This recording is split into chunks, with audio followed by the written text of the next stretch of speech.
Um, Being on drugs totally altered my personality. I had become a monster. I didn't care about anyone or anything except for myself. Getting, finding ways to get drugs and using them and getting more. And it seemed like the more you did, the more that you needed. And I was totally filled with guilt and shame when I used, because I knew that I was stealing from my family or doing things illegally that I shouldn't be doing to get the money.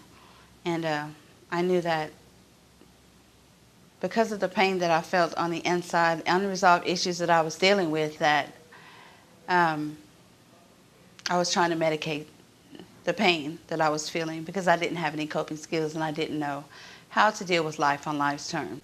Which my father and my mother basically raised my children, because I had no responsibilities during my drug using days. My addiction caused me to neglect the people that I loved. And I isolated myself because I didn't want them to see me the way I was. This last time that I was incarcerated, I had been picked up for prostitution. Well, when I say prostitution, I prostituted myself. I sold my body to get money to pay for drugs and to support my habit. It was an easy, fast way to make money, but it was also a dangerous thing. We were on our way to a motel to have sex, and we pulled up to the motel, and he asked me a price, quoted me a price, and I said yes, and that's when he pulled out the handcuffs and arrested me and told me that I was going to jail. I was a known prostitute on the streets of Dallas, and so they knew from looking up my record that I was a known prostitute. I felt that in order for me to continue to live, that I had to do something different.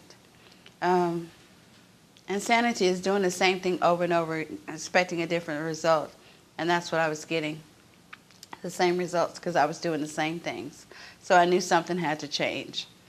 And for me, that was just a spiritual awakening, realizing that I can't, quit using drugs on my own, that it had to be a power greater than myself to help me, to pull me through.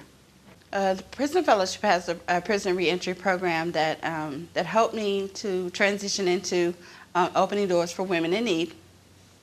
They provided us with a foot-in-the-door wardrobe, which was clothes that would help us to get started for our job search. They provided us with a computer resource room, counseling, bus passes, food, and housing. My life has truly been blessed since coming to Opening Doors for Women in Need. God has really blessed me to be able to get up under Sandra's leadership, to learn how to be a servant, that everything is not about me, it's about giving, that I do have gifts and talents to offer, and to take a step of faith and to do something different with my life and to fulfill God's plan and purpose for my life. And that was really a turning point for me, because I realized sitting in prison that God did have a plan and a purpose for my life, and that I made mistakes, but I wasn't a mistake. I've been with Opening Doors for 8 months now. This is the longest time I've ever been clean in 20 years. This is the longest I've ever held a job in the last 20 years. And life is good. My relationships have been restored with my family. I was able to purchase a new car about 2 months ago. I was blessed to be able to save money, to be able to have money to put down on an apartment when I graduate the program in March. Through Opening Doors for Women in Need, I have a storage full of furniture, so I'll have everything I need when I move. What it takes to graduate is working the steps with a sponsor, actively participating in the groups that we have, doing our chores at the house, doing service work, which is giving back to the community. We have a community garden that we have had all summer that grows food and vegetables for the community. And we also have different projects that we've been working on, different houses that they've been refurbishing to help other women that are coming into the program, so they'll have a home. My kids are so supportive of me. They are so forgiving, so loving. They're seeing firsthand how I'm not just talking the talk, I'm walking the walk. And I think that's the difference between then and now. They were afraid at first, but a little hesitant because I was so in and out of their lives.